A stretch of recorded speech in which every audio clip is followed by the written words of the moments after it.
going on, everybody? I am back. Episode number 161 of the Club and Sub podcast. Tonight I'm going to be talking UFC 296. Original plan for this podcast was going to be me, Lags, and we were going to be joined by our former co-host Luke. Lags had a work conflict come up earlier today, pulled him out, and then Luke also had a work conflict come up. So for the second time in 3 weeks, I'm here doing the show alone. Guys, drop the like, subscribe, please. I'd appreciate it. It would help us out. We're going to try to really push this thing next year. But yeah, last show of the year, or at least last card to break down live of the year. I think Lags and I may do a Christmas show and just kind of recap the last year, talk about, just some fun little things, what sucked, what was good, etc. And then just talk about, some stuff for next year. But, before we get into this card, I'll go over my results from last week. I finished up 0.44 units. I lost a half unit on the goes distance in Hyunsung Park and Shannon Ross. I cashed a 1 unit bet on the over 1.5 in that fight at plus 155. I'm not sure it was really very good. Pretty clear now. I was kind of trying to fade the narrative that Ross is chinny. That seems apparent that he is after that fight. In addition, he just doesn't fight in a manner that would actually cover up his durability deficiencies. So feels a bit fortunate to cash, but I'll take it. I had a half unit on Andre Muniz to win by decision at plus 577, which hit for 2.89 units. I think you could make. I scored the fight for Park, and but I wouldn't say it was a robbery like some are saying. What I will say is this: round 3. If one judge scored round 3 for Muniz, and that same judge scored round 1 for Park. I thought round 1 was a much closer round than round 3. I'm not really sure how a judge comes down on giving Muniz the third round while giving Park the first. That just doesn't really add up to me. The one thing I'll say, because I keep hearing, horrible decision, et cetera. But if you actually were to flip the sequencing in round 1, like let's say Park's ground and pound happens in the first minute of the round and the back half of the round is just Muniz dogging him the way he did prior to that, I'm pretty sure no one would be complaining about the decision. With that said, I still think, according to the criteria, and based on the way they've scored fights this year, obviously, I thought that should have gone to Park. But yeah, I think it was a pretty good bet. I made the bet basically thinking people are saying this guy's round 1 or bust, and he's 4-0 by decisions in his career, including twice in the UFC. That seemed a bit absurd to me. So just like a decent way to kind of just fade like the narrative going into that fight. I had a unit on Stephanie Egger against Luana Santos plus 170. I don't really have any strong feelings about whether it was a good or bad bet. Egger fought more competitively on the feet than I thought. Less competitively in the clinch. So if you told me going into the fight she wasn't going to have any throwing success and she was going to get put on defense for 8 minutes, I would have been like, this bet's fucked. So she lost a close decision. I don't think it was a particularly good bet. I don't think it was a particularly bad bet. The line kind of played out looking about what I thought was Santos minus 150. Shout out to Gamblestein here. Leon Edwards saying he's getting worried about getting robbed by a Trump decision this weekend. And then I also had 2.5 units on Kanan Song plus 155. Terrible bet. Honestly, big ups to Kevin Giussette. One of the reasons I bet Song was Giussette hadn't showed me he could throw the kind of volume that he threw in that fight. I still have a lot of the same concerns I had about him with respect to his defense, how tall he stands and easy to hit he is in the pocket.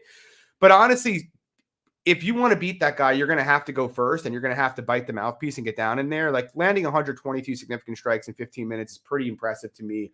I don't think he's coming for, I think he's got too many defensive deficiencies to really think he has like elite upside, but he's better than I thought he was.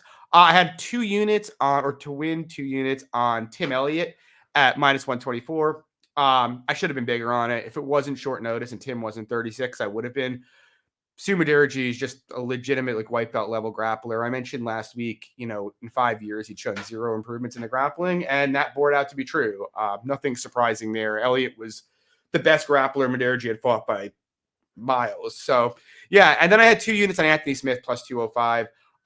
Bad bet, I think, in retrospect. He did kind of what I had hoped he would do, which was pressure Khalil and try to keep the pace at least a little bit elevated. The problem was I just don't think he was capable of kind of enforcing that pace because the power and speed from Khalil was just too much. Every time he'd really get in tight, he'd eat something big. And Khalil, honestly, his cardio held up better than I expected it could. So, I mean, good on Khalil. He seems like the kind of guy, if he gets a medium tempo kickboxing match, he's going to be a problem for anyone. Smith tried to wrestle him a little bit, but Smith's never been the best wrestler. So, yeah, not a great bet. But on the overall, small win on that card. But, yeah, let's get into it. UFC 296. Awesome card to close the year. A lot of good fights on paper. I think a few decent betting spots here as well.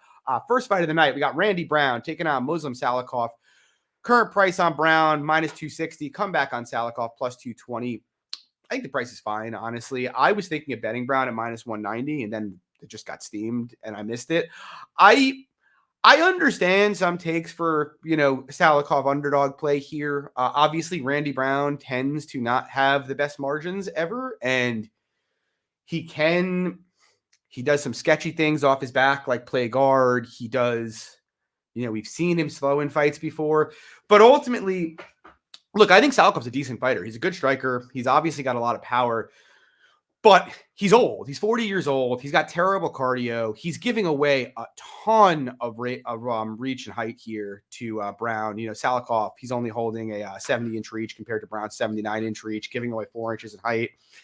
That's problematic. Now, I think he might be able to overcome that to a degree in the first round and potentially even like bonk Brown. Like, obviously, Salikhov hits pretty hard. But, Brown tends to do some decent nutritional work, especially to the body. I guess there's a theoretical grappling path for Salikhov here. He's not a terrible wrestler, so like he could take Brown down and hold him down. My issue with that is Salikhov's cardio is so poor that if he decides he's going to take a proactive wrestling path here, it's just extremely hard for me to imagine him being able to do that for more than a round without death gassing. So yeah, I mean, a much younger fighter in Brown. They fought similar competition. Brown seems like he's still kind of trending up. Salikhov's clearly trending down. Huge gas tank edge for Brown. Huge physical intangibles edge for him. Again, I see the argument for Salikhov, but I just don't think he can force the kind of fight and aggressively close distance the way he needs to for more than a round without slowing down here. So I think it's Brown all day. Moving on, Martin Budai. He's taking on Shamil Gaziev. Current price on Budai, minus 135. Comeback on Gaziev, plus 115. I bet Budai at minus 130 to win 2 units here. I haven't historically been a Budai guy, and he is someone I think I'm looking to fade in the future. In part because I think he's slow, and I think he is extremely easy to hit in space, which is very, very problematic for heavyweight. And we've seen volume strikers give him big issues already in his time in the UFC, even though he hasn't lost yet. But I actually think this is a decent fight for him here. I've seen there's a lot of Gaziev love in this fight, and I guess I get why. He's a Russian grappler. I think that's although Bahrainian technically, but he comes from that Dagestan camp. He's a grappler. Obviously, people are always going to love that. My thing is with Gaziev, first of all, if you look through most of his tape, it's against just absolute bums, guys who are just keeling over to the first takedown and just getting mauled on the ground. The 2 fights he's been extended in, he's slowed dramatically and horribly. I don't think he can push a grappling heavy pace against a decent fighter past a round, to be honest. Even in terms of his grappling itself, it's good or it's solid, but like the way he got reversed by Velasco and got his back taken off of knocking him down, to me, pretty concerning. And I kind of feel like guys who are capable on the mat in the UFC probably won't have too many issues getting up against him. And I do think Budai is capable. I'm not saying he's a great grappler, but it's pretty clear to me he knows what he's doing when he is grounded. So I think he can probably work up here. And then in terms of the striking, look, Gaziev's got power. I think he can knock out Budai here. I've seen him hurt a lot of guys on the feet. He's got fast hands. But again, as I mentioned, the dude's gas. He just doesn't have the gas to go past a round. I mean, he can go past a round, but I just don't think he's going to have much finishing equity passed around against just about anybody. So, and his defense standing is really, really bad. So, like, I look at both these guys, and in space, I expect it to be like a pretty even fight. Gaziev probably hits a bit harder early. Neither guy has great defense, but I don't think it's going to take place in space much. Gaziev's probably going to try to get Budai down, and I mean, Budai is just a gigantic heavyweight. So, like, maybe he can get him down early here, but like, I kind of think Budai can get up. And if Gaziev doesn't get him down in his initial entry, I don't think he's much of a chain wrestler. And if he gets stuck in the clinch with Budai, that's just going to be hell on earth for him, in my opinion. Budai does some really nasty work in this position with knees and with his knees and punches to the body there.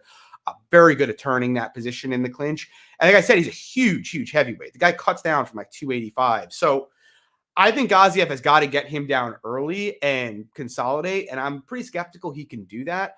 And I think if Budai gets this fight to extend at all, it's going to snowball hard on Gaziev here. And that's just my read from tape. And then you factor in, the level of competition the two have fought is night and day. Budai fought a pretty bad regional schedule, and he hasn't fought a great UFC schedule, like level of competition, but it's far better than what Gaziev's been fighting. Probably Gaziev's best win is probably Stosic, who's a light heavyweight, and Stosic hurt him bad in that fight and was easily winning the striking until he knocked him out. So, yeah, I can see Gaziev knocking him out. I could even see my read on Budai being capable on the mat being wrong and Gaziev just, I guess, grappling him. But I don't know, man. I feel like fading these spots is long-term going to be plus EV. Like, we've seen Budai's UFC level. We've seen he does nasty attritional work, and he's got good cardio for heavyweight. And we know Gaziev does not have good cardio for heavyweight. He's pretty reliant on grappling. So I just can't see him being able to do that passed around. I think it's a pretty good spot for Budai here. And honestly, I'm not even certain Gaziev's going to get him down to begin with. Like, I could see it happening. But like I said, if he can't, he's in big trouble. So I like the Budai site here. What's going on, Lou, Gamblestein, Mushroom? Good to see you guys. Appreciate you guys supporting the show. Moving on, though. Third fight of the night. Andre Fely taking on Lucas Almeida. Fun fight here. Current price, Fely minus 170. Come back on Almeida, plus 145. I mean, I think Fely has the tools to cover this price, to be honest, if he fights intelligently. But he's had a number of fights in his career where you can make that argument where, the fights just haven't gone his way because he hasn't fought intelligently. We have the Charles Jourdain fight, which he did win a split decision, but, had a massive grappling advantage in that fight. Didn't go to it until round 3 when it was a very dicey, close fight. The Michael Johnson fight, which he lost, where he only grappled. The one round he grappled, he had tremendous success in, but he didn't really try to at any other point.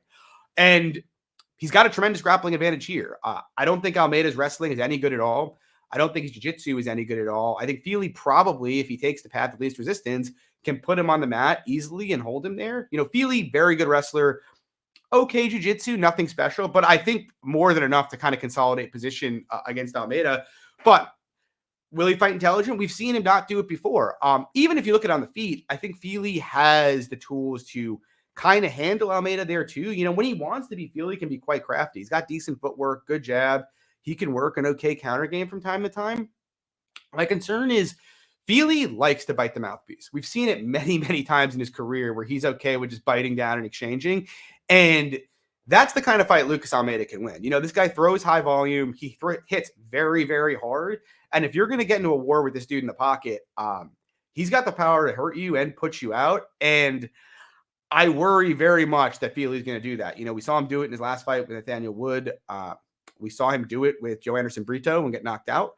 I lean to the Fely side, and if it got down to like minus 125, I'd probably play it. But I feel like at minus 170, it's just, we've seen too often Fely not fight to a game plan to really trust him at this price. But with all of that said, I think he's the better striker. I think he's the better grappler. I think he's the better wrestler. It's just an IQ thing against a guy who hits very, very hard. It's not something I'm really trying to get in front of. But I'll pick Fely here. Moving on, we got Tagir Ulanbekov. He's taking on Cody Durden. Current price, Ulanbekov minus 170 to come back on Durden, plus 145. I bet Ulanbekov to win 2 units at minus 150. I think there's still value on him here at the current number, to be honest. And I say this as a guy who's backed Cody Durden a considerable amount in his career. I've always been a big fan of Durden's game. Anybody who's going to attempt 10, 15 takedowns a fight, who's got decent control, I'm interested in, and he's always been that. I bet him in his last fight at plus 150 against Jake Hadley. I think he's going to have a very, very successful career in the UFC just off of process alone. Thing is, he's taking a very, very sharp step up in competition here, in my opinion. I find it from a market perspective, I found it interesting that it seemed like everybody was fading him on MMA Twitter against Hadley in his last fight, even though there was copious amounts of data that Hadley was potentially a complete fraud. And now he is getting priced at the same price against a much, much better fighter here. But like I said, I like Durden's game. But you go look at this. Look at the guys he's beaten in the UFC. Aori Kilang, JP Bays, Carlos Mota, Charles Johnson, Jake Hadley. Literally not one of those wins is blowing my hair back, to be frank. And I think he can win this fight, to be clear. Good wrestler, okay striker. He's got decent pop, and he's an okay boxer, but he's a bit defensively suspect. And obviously the big question with Durden always is just the cardio. He tends to fight through fatigue reasonably well, but we do see his cardio tend to drain after about 7-8 minutes if he has to attempt multiple takedowns. And on the Tagir side, I feel Tagir is a guy who's gotten a bit underrated by the market because he's one of these Dagestani guys, except he's not as dominant as some of the other guys in that camp in terms of his grappling. And so I feel like the consensus is like, oh, he's the bad Dagestani or whatever. But it's like, he's a pretty good fighter, man. Like this guy, he's got a good jab. He's a good boxer. He's a very good wrestler.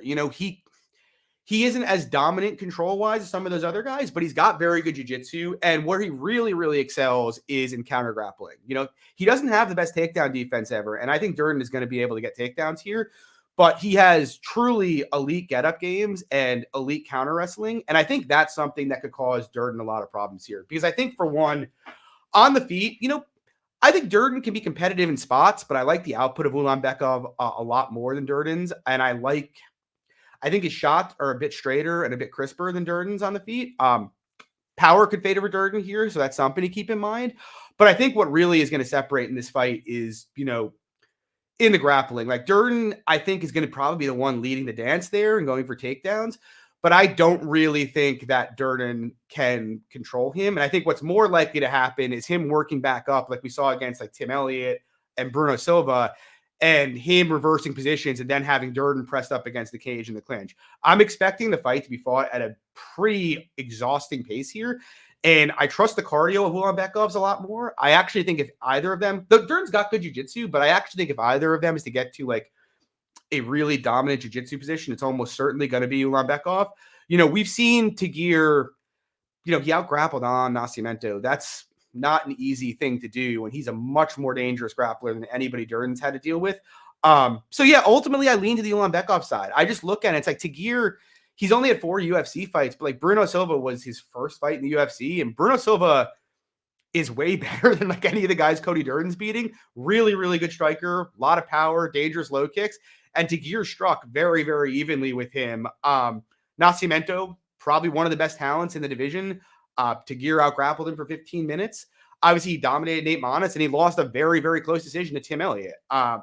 Tim Elliott, in my opinion, you'd have to power rank considerably higher than Durden or anybody Durden's fought. So, yeah, I just think there's a cardio edge, a striking edge, and I think while Durden may be the one hitting takedowns here, I think the counter grappling of Tagir is going to exhaust him at a high clip. Like, I feel like the first round is going to be super competitive, but I think Tagir probably wins the round 3 at like a very, very high rate. And I think Durden's gas probably starts to fail him midway through round 2. If he's forcing the pace, I think he will. So yeah, I like the Tagir side here. I made him about -200. Moving on though, we got Alonzo Menafield, Dustin Jacoby. Weird fight. Current price, Jacoby -300, Menafield +250. There's a part of me that like kind of was tempted by Menafield before I taped it, just because Jacoby, if you can close distance on him, can be hittable and can be hurtable, and he can be wrestleable a bit. And obviously, Menafield packs big power, and he's got some decent wrestling. But then I looked at it, and it's just, I don't disagree with the line that much. I mean, the truth is Menafield is not that skilled. He's got great physical tools, decent grappler, obviously a lot of power, but he's got terrible gas tank. Very, very low volume. And even if he goes to the wrestling here, Jacoby, he will work up pretty urgently. And Menafield is not the kind of guy who's going to throw in like a body triangle or a back take and shut him down for a round there. So like, I just can't see if Menafield tries to pursue wrestling hard, maybe he'll win the first round off that, but it probably gasses him out. Minute to minute, there's just a huge technical edge and volume disparity on the Jacoby side here. He's the taller guy, he's the longer guy, he's a much more seasoned kickboxer. I think Menafield's probably not drawing dead, but I think he needs either a KO or he needs to hurt Jacoby a few times in this fight. I just can't get there with him. Jacoby just has too many paths to victory. I think it's going to be too hard for Menafield to close the gap on minutes to really get behind him here. So the pick's going to be Dustin Jacoby. Moving on, Casey O'Neill taking on Ariane Lipsky. Current price, O'Neill minus 190. Comeback on Lipsky plus 165. Interesting fight. Obviously, if you've watched this show for a while, you know I've tried and failed many times to fade Casey O'Neill. I did get her in her last fight with Jennifer Maia. Not going back to the well here, though. I do know some pretty sharp people who are betting the Lipsky side. And I see the angle for it. Like I've maintained this since day one. I don't think Casey's wrestling is really that good. It's just very, very aggressive. And like Lipsky's clearly improved her takedown defense recently. So like Lipsky keeping this on the feet, I could see for sure. And it's the kind of fight where if Casey gets stuck exchanging with Lipsky on the feet, she's going to be in really deep trouble here. Lipsky's just a far sharper technical striker, and she hits a lot harder than someone like Jennifer Maia. I could actually see her putting her out if they exchange for too long on the feet here. But the reason I'm not backing Lipsky is because we know when Lipsky gets put on bottom, she's just tragic. Now, maybe she's improved that part of her game, but all of the data that we have says when Lipsky gets flattened out, she is just a fish out of water. And with someone who is as violent on top as Casey O'Neill, that's a dicey thing to fade. You know, I tried to do it with Antonina, and you saw Antonina won the majority of exchanges in that fight. But as soon as she ended up on bottom, she just kind of had no answers there. And like, it's the kind of fight where you might click Lipsky and it looks great for 7.5 minutes, and she gets a low kick caught, and suddenly Casey O'Neill is just smashing her in mount. Which you can make an argument. That's a good, there's a decent argument for betting Casey here, especially for being lined similarly to what she was against Jennifer Maia. Obviously, Jennifer Maia, a decent level up from Lipsky, in my opinion. But, you know, my one concern on the Casey side is her last two fights. Now, one of them was against Roxy, so her not grappling there, I got to a degree. But she didn't even really try to push the grappling at all against Jennifer Maia, and she was never going to outbox Maia. So who knows? Like, maybe she's just not grappling that much anymore. And like I said, if she stands with Lipsky here, she's probably screwed.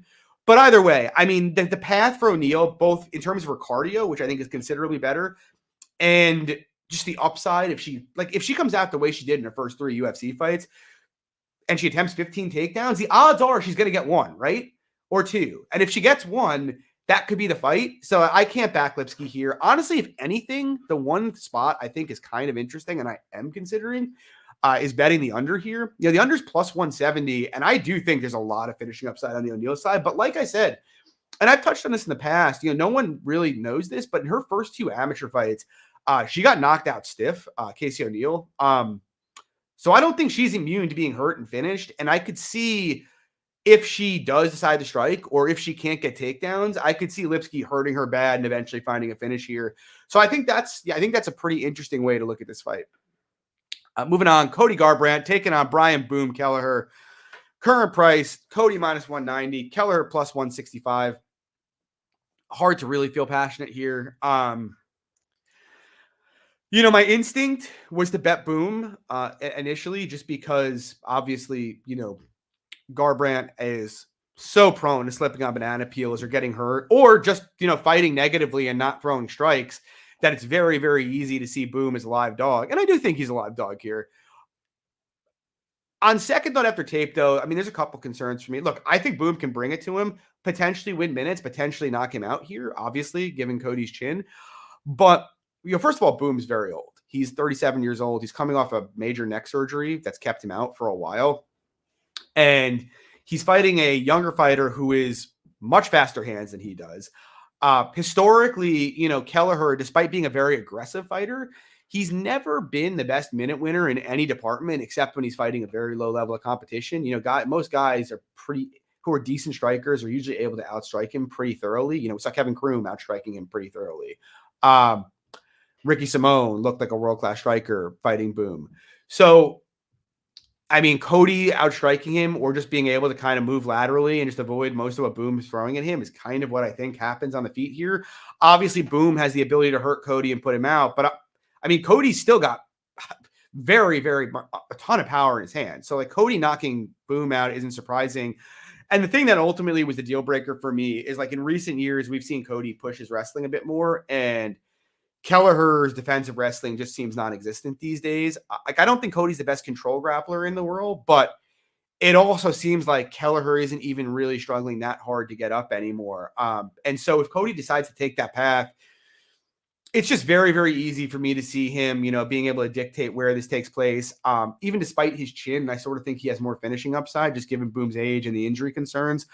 So yeah, I mean, look, Cody's got a million red flags around him. I would never advocate laying juice there, but I do think I think a guy with wrestling upside who has fast hands that can counter with a lot of power is a pretty nightmarish matchup for Kelleher at this juncture.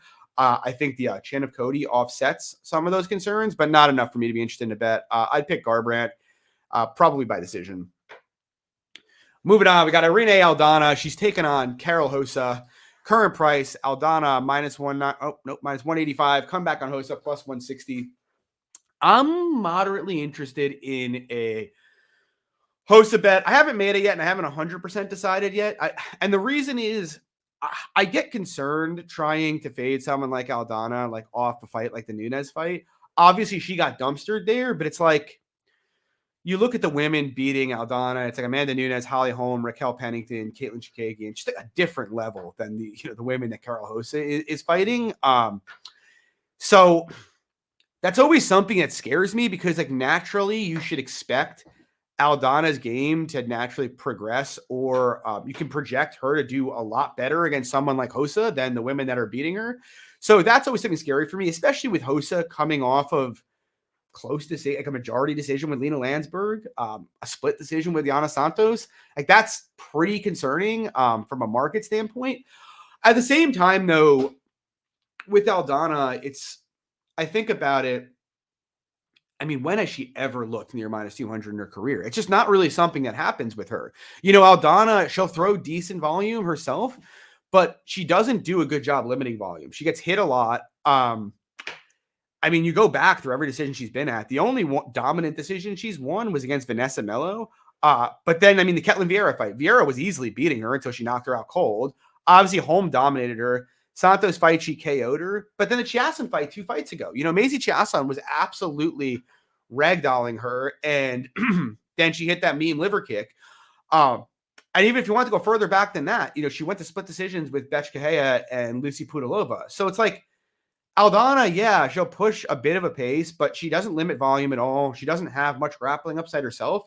And we have seen when women can get her down, she just doesn't have many answers off a bottom. And Rosa on the other side throws a ton of volume herself for women's MMA. She should be competitive in that department. I don't think either has a ton of KO up. Obviously, Aldana hits hard for women, so there's some KO upside, but like Rosa's pretty physical herself. And Rosa, she was competitive with Norma Dumont. I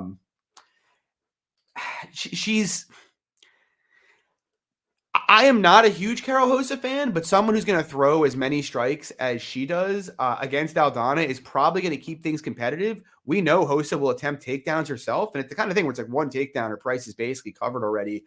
So I look at it, I feel like this is just a super competitive fight. I'm a little, obviously Aldana in the aggregates fought the better level of competition, but she doesn't really have much better wins than what Rosa has here. So yeah, I'm just kind of expecting like a grindy, high volume striking fight with a little bit of grappling equity on the Rosa side. Like, I kind of lean to the Aldana side just because it is a bit of a step up for Rosa, but I mean, Rosa's the much younger fighter and Aldana's 36. So I might bet her. I'm thinking about it because it's just very, very hard for me to see Irene Aldana looking like minus 200 or more here.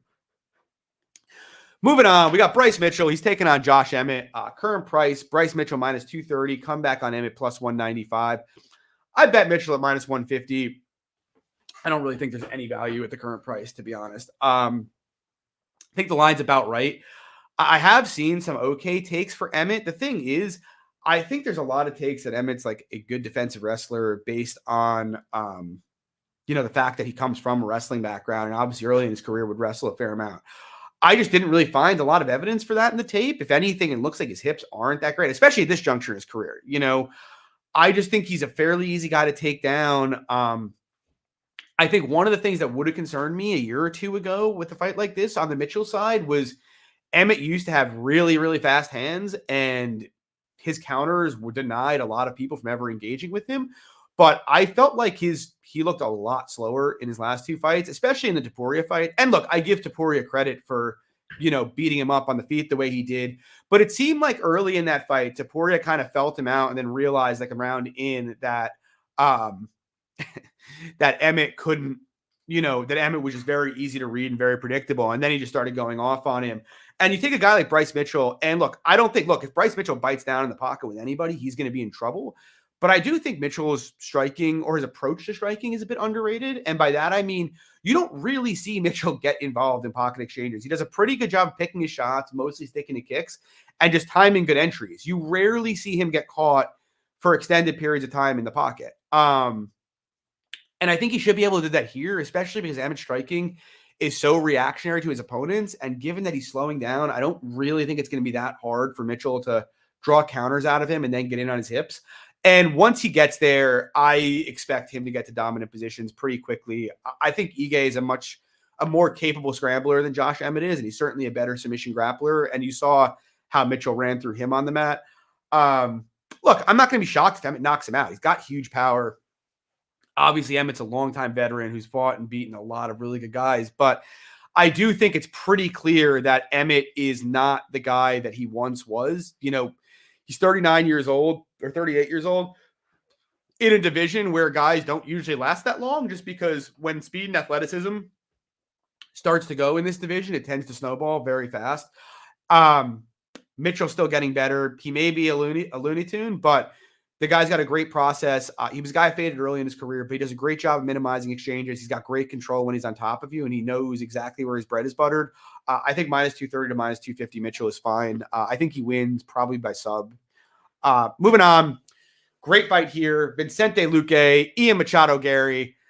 Current line, Ian Garry minus 405. Come back on Luque plus 305. Weird shit going on with Ian Garry, to be honest. I'm not going to get too deep into it, but I'm sure, if you're watching this show, you probably follow MMA pretty deep. And if you follow MMA pretty deep, weird stuff's happening in the life of Ian Garry at the moment. And he is acting very weird. Didn't show up for his media day interview today. Now, do I care about any of this in terms of this fight? Not necessarily.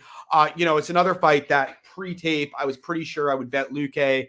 Post-tape, I don't know. I think the line's probably a bit wide, but man, Vicente Luque, if you give him the fight that he can excel in, like a pocket brawl, he can have huge, huge success. Obviously, really nasty leg kicks, big power. Historically, he's been very, very durable, and he's an okay grappler.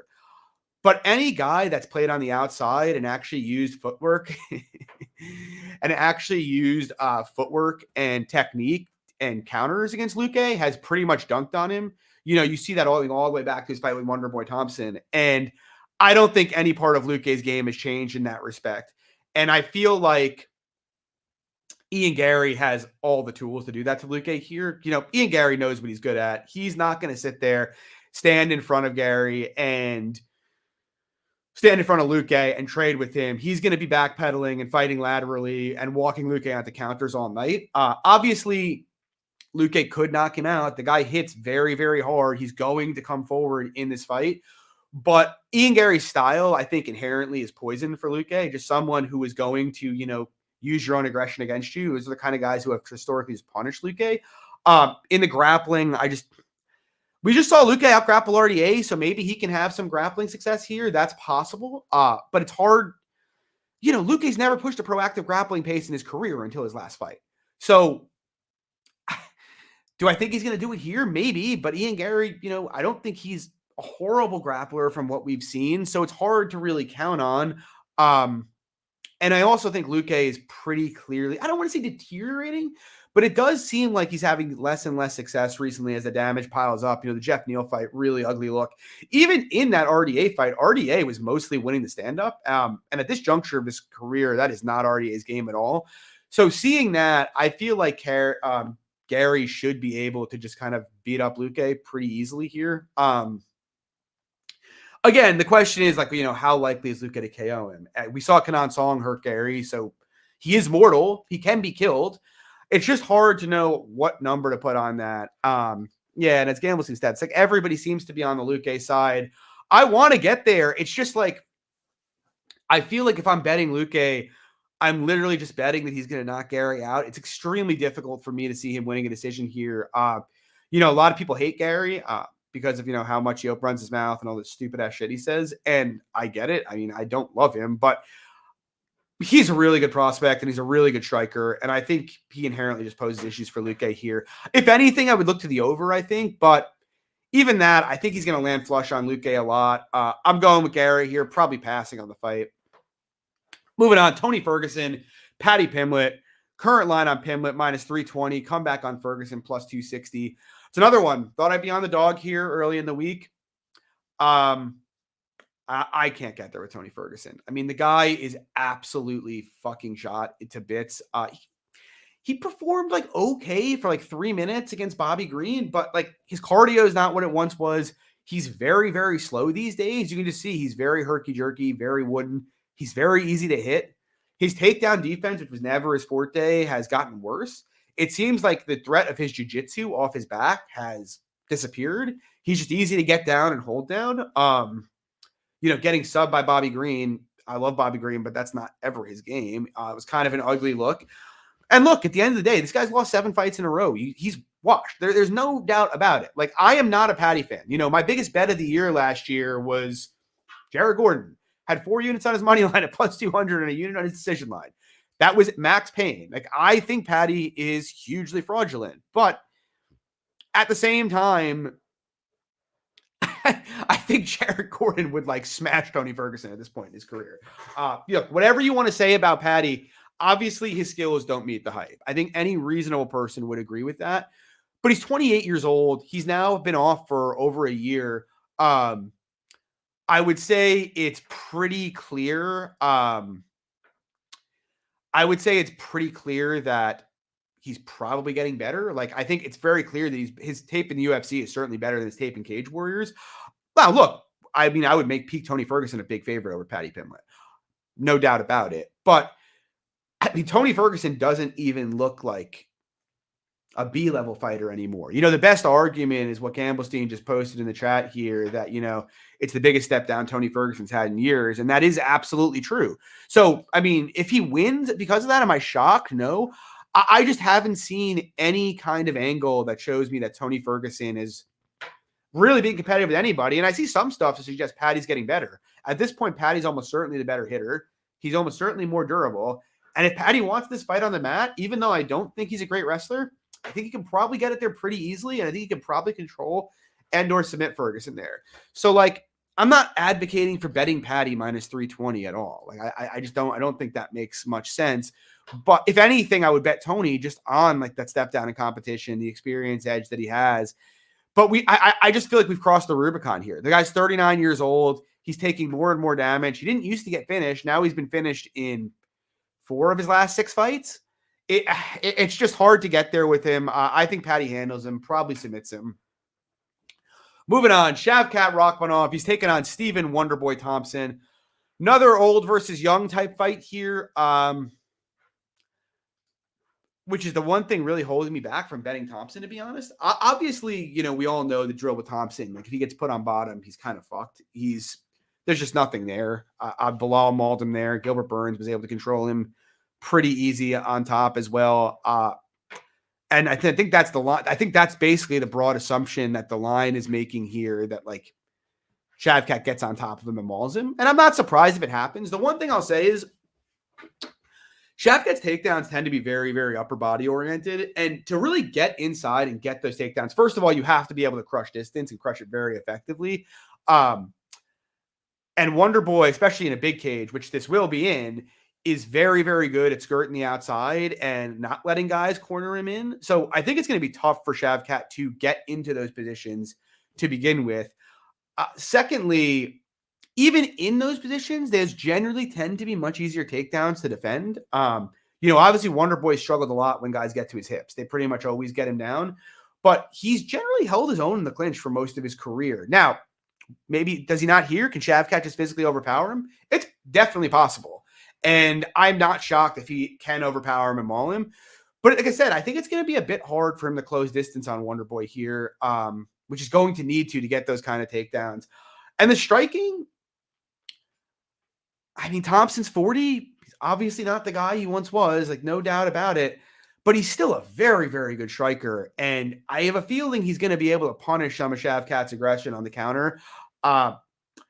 If you tell me it goes 15 minutes and it's a 15-minute kickboxing match and the entire fight's a distance, I would line it pretty closely. I'd probably still edge the Shavkat side just based on, his power and physicality and just the fact that he's younger, improving, whereas Wonder Boy is clearly declining.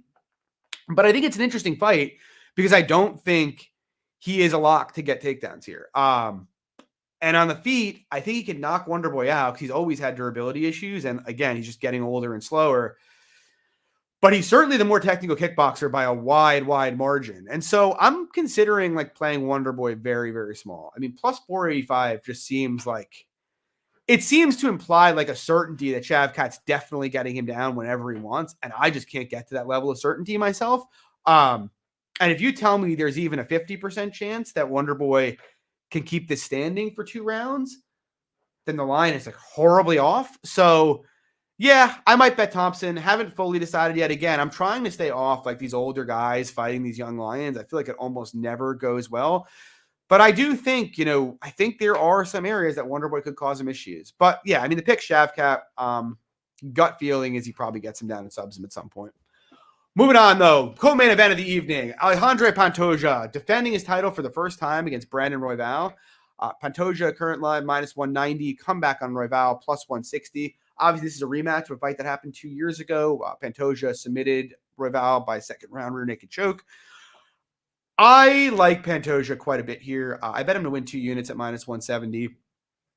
I think most of the people who are betting Royval and or like Royval generally tend to think that Pantoja was slowing in the first fight and that his cardio just can't hold up against someone with the pace of Royval. Maybe that's true, but I'll say this. You go look at that first fight, people talk about their slowing. Well, round 2, when, he was allegedly slowing, and I did think he was gassing, but to me, first he outlanded Royval in that round 9-3. He was landing the far better shots, even having slowed down than Royval was before he even got on top of him and submitted him. So it's yeah, he was slowing down, but he was still easily outstriking him. Second of all, I feel like the Moreno fight, as gassed as Pantoja was in that fight, he seems to be one of these effective gasser types who does a decent job of fighting through fatigue. And so I'm not entirely convinced he's just going to melt and quit because Brandon Royval brings a pace to him. And on the Royval side, the taker with Royval is he's got elite cardio, but I'm not saying I'm not going to make an argument that he has bad cardio. He may well have elite cardio, but I also feel like there's not a ton of evidence to support that. And I say that because he only fought out of round 2 once in the UFC. And that was against Rogerio Bontorin in a fight that was probably a robbery that Royval won. Now, he didn't look gassed there, but that's because he spent most of the fight on his back in that fight. The only other time he's been out of the second round in his career was against Casey Kenny back in LFA, and that was a 5-round fight. But he just got mugged by Casey Kenny, a guy who also doesn't have very good cardio, who absolutely dominated him on the mat for 5 straight rounds. So, maybe he does have 5-round cardio, but I don't think that we have enough evidence to say that yet. Second of all, you look at the way when Pantoja took him down in round 1, the way that Pantoja, how aggressively and how much energy he was using to scramble with Pantoja. I'm pretty skeptical that someone can use that much energy, anyone, no matter what their cardio is like, for 25 straight minutes and be fine. I kind of feel like if that happens for a round or 2, he's probably going to eventually stop being so spastic and start giving up positions easier and easier. And you even saw that in the second round of that fight. Pantoja got him down and immediately got the body triangle in. Stylistically, and this is my thing, so the argument for Royval is Pantoja can slow down and Pantoja breaks here. Stylistically, Pantoja is better at everything by a wide margin. He's the much, much better striker. He's much more precise. He's the much better defensive fighter. He's the much harder hitter. And he's the much more durable fighter. We see Royval get hurt all the time. We almost never see Pantoja get hurt. Royval has almost no defense. Pantoja's defense is reasonable. He can bite the mouthpiece at times, but it's not bad. In the grappling, it's not even close. He's the much better wrestler. He is the much, much better jiu-jitsu player. Royval's upside of subbing Pantoja seems close to non-existent unless his gas is literally at 0, whereas Pantoja literally can get to his back whenever he wants. Even if you tell me Pantoja's slowing down and they're in round 4, we just saw this with Brandon Moreno, who's a much better wrestler than Alejandro Pantoja is. I feel like Pantoja, even tired, gets takedowns whenever he wants here and potentially can just get his back whenever he wants here. And that's like a big deal. Like we saw him getting takedowns and back takes against a much, much better scrambler than Brandon Royval. Yeah, I mean, like Jared's saying, like that's the case. But like I feel, I just don't think Royval can really compete anywhere here from a skill perspective. Like it's all just like, Pantoja needs to gas out and Royval take over. And like I said, you have a guy with a 33% takedown defense who gives up his back faster than a hooker. And we're sure that, like, even if Pantoja's tired, he's not going to be getting easy back takes and body triangles. I feel like this has to be Pantoja, like, minus 250 here. He's just so much better at everything. Yeah, so I bet Pantoja here. I think he's good up to, like, minus 200. But we'll see. I understand the takes for Royval. And the Askarov fight for Pantoja was a particular concern because he seemed to gas pretty hard in that fight. But, I mean, we just saw this guy win a 5-round decision against Brandon Moreno. Like, I can't fade that. And we've also seen him engage in some crazy wars too. Like if you go back and watch Pantoja and Figueiredo, I mean, that was a 3-round bang him out, high-paced war where he never slowed down. So yeah, I think the Pantoja cardio narrative is really, honestly, hugely overblown. Yeah, I think he handles Royval here. I think he's going to win this fairly easily. Moving on, we got Leon Edwards taking on Colby Covington. Current price, Edwards all the way up to minus 170. Come back on Covington, plus 145. Weird fight. I am leaning towards a Covington bet. I don't feel great about it. Not nearly as great as I thought I would before I went into tape for it. 2 or 3 years ago, this is like an easy max bet for Covington at this number. But the truth is he's 36. He relies on grappling and cardio, and he hasn't fought in 2 years. And if you even go back to his first fight of his career, or not of his career, his last fight against Jorge Masvidal, he dominated that fight. No question about it. I did not think his wrestling looked as good as it did historically, though. His entries seemed a bit slower. He didn't get in as deep as he normally does. And even when they were in space, Masvidal was tagging him very, very easily. Now, I mean, Covington's defense has never been his forte, but I mean, it was just concerning. Like, I think he dominated that in part because Masvidal was just a corpse. That's the reality. And in part because Covington's a great fighter with a great process. But I'm just saying I thought there were some cracks showing that he had never shown before. And I also felt that way about the second Usman fight. Now, again, that's Kamaru Usman. Like, take that with a grain of salt, right? But I felt like his striking looked a little slower and a bit more wooden fighting Usman the second time that they fought. With respect to this fight, look, we just saw Leon fight a wrestler 2 fights in a row. Obviously, he got dumpstered in the first Usman fight until he landed the head kick. Second one did a pretty good job of kind of denying the takedowns and just landing kicks on the outside. But honestly, I wasn't really that impressed with Edwards in the second fight, in spite of what people might be saying. I really felt like, and we know Usman was hurt going into that fight, I really felt like if Usman had at any point just like even up the tempo by 10%, he probably wins a very easy decision. The margins for Edwards in that fight were almost non-existent to get there. And it's literally a fight that was like 2 to 3 moments from like an easy Kamaru unanimous decision. So I look at this fight and I think of that in the context of this fight. I'm like, yeah, Leon, I think can defend some takedowns here.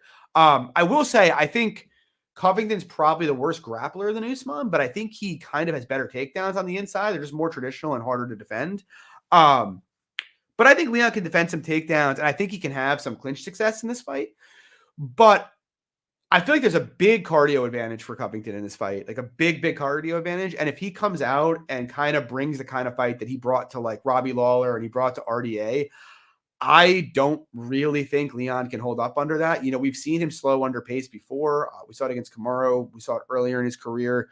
I think that's like a critical aspect of this fight is him making Edwards work nonstop. And whereas if he gives Edwards, if he gives Edwards a technical kickboxing match, he's going to very likely lose it, but I don't think there's much danger of that happening. I feel like it's kind of funny. Gambles and see it. How does Colby win this fight besides razor thin decision win? I would argue the same thing about Leon Edwards. Like, how does Leon Edwards win this fight besides razor thin decision win? And that's kind of why I'm leaning towards a Colby play. Like, I can easily imagine a fight where Colby lands 8, 9, 10 takedowns and attempts 25-30 over 25 minutes en route to an easy unanimous decision win. Whereas for Edwards, it's like, dude, Leon Edwards on this run. I mean, this is a guy, he got hurt by Nate Diaz. He's been hurt by Brian Barberena. He got outlanded at distance by a pretty old version of Donald Cerrone. Went to a split decision with Gunnar Nelson. I am like, Leon Edwards is very, very good. Don't get me wrong. But Leon Edwards has literally never had anything other than thin margins when he's fought his entire career. Whereas Colby, I feel like Colby's style inherently lends itself to big margins. If he can get takedowns and get his cardio going and enforce it, he can literally just break people that way. And I could see that happening here.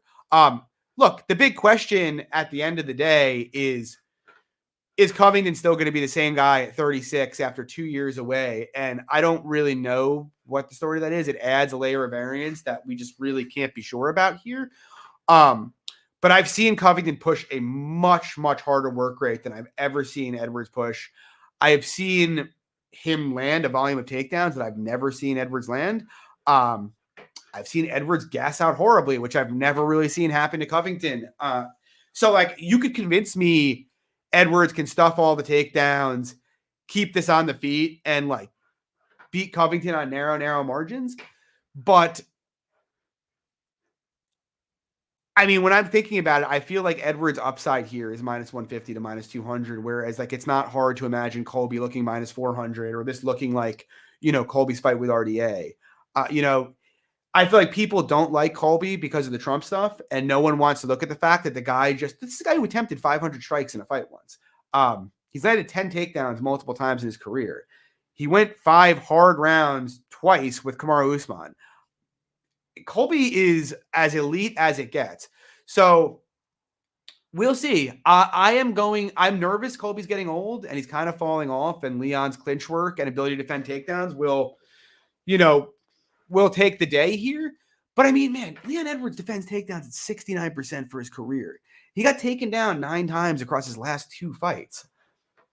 I just, against a guy who's going to push a harder pace than anyone he's fought, I just don't see how he can be minus 170 unless Colby shows up totally shot. Not impossible, but we haven't fully seen evidence for it yet. So yeah, I mean, who wouldn't love cardio wrestlers? I mean, that's literally the meta. That is the best base for MMA. So yeah, I mean, I'm leaning the Colby side. I feel like plus 145 is a really good line here, but I'm waiting. I'm going to see if it goes north of this. It seems like everybody likes Leon, so we'll see. I'm leaning to the Colby side. I'm probably going to bet that side. But yeah, guys, that's going to do it for tonight. That's going to do it for this year. Last show for the year for a fight night anyway, or a pay-per-view. Lags and I'll do some kind of Christmas special in the next week or two. Just go over the year, best bets, worst bets, what went wrong, what went right, favorite Christmas cocktails, shit of that nature. And then we'll be back next year. A lot of interesting fights already getting booked for next year. I might start doing, some breakdown videos on individual fights on the lead up to it. We'll see, just to keep people busy, put some content out there. But listen, guys, good luck on your bets this weekend. It's going to be a fun card. Great one to end the year with. Drop a like, subscribe. I'd appreciate it. And yeah, we'll see you guys next year. Peace.